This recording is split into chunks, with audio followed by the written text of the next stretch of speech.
Hello everyone, and welcome to the 5th episode of Super Species Sunday. This week I'm going to be featuring the Melanotaenia Pygmaea. Now this is one of the smallest rainbow fishes you can get, and here you can see how he's got this orange rusty line. That's when he's in breed mode. That's a male, and then down here's a female right below him. But as far as size, the males get about 2 inches full grown, and the females are only about 1.5 inches full grown. So they definitely hold up to their pygmy name.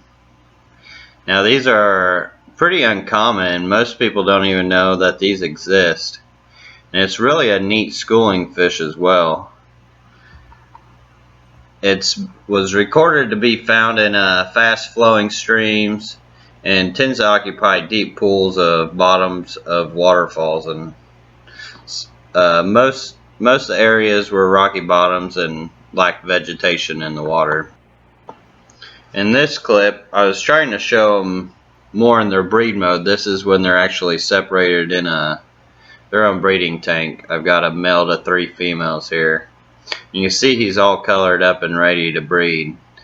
But every time I tried to get a shot, they always wanted to know what I was doing. So it was kind of hard to actually get them in action for you guys. Notice too, I got some cherry shrimp in there as well. But as far as where these were discovered and who discovered them, they were discovered by Gerald Allen in 1974 in the tributaries of the Prince Regent River in the Kimberley region of Western Australia. So that's like the northwestern kind of central area of Australia. Actually a pretty small area. They have been collected from only 2 small tributaries, the Cascade Creek and the Uwangilla Creek. And as far as information on the internet, there's really not a whole lot about them.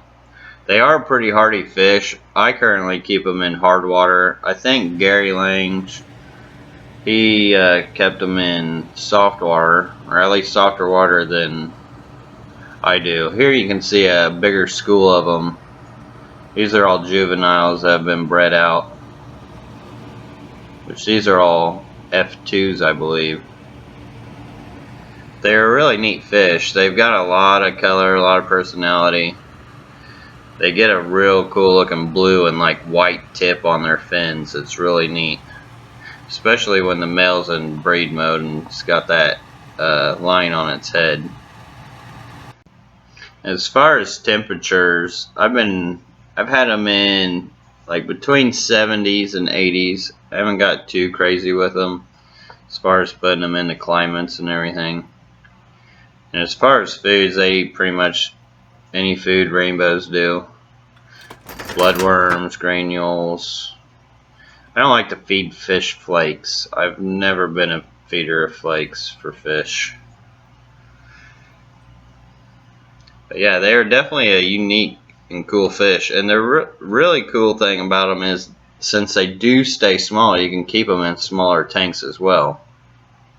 Like even a 20 long. Like normally I wouldn't recommend anything under a 29 gallon high or something for a rainbow fish, but as far as these pygmies, I mean, even a 20 long will do them pretty decent. You could probably even keep them in a 10 gallon and get away with it. There you can see their color really nicely. Well, that does it for the 5th episode of Super Species Sunday. Thanks for watching. As always, subscriptions are free, and if you liked it, hit that like button. That'd be awesome of you.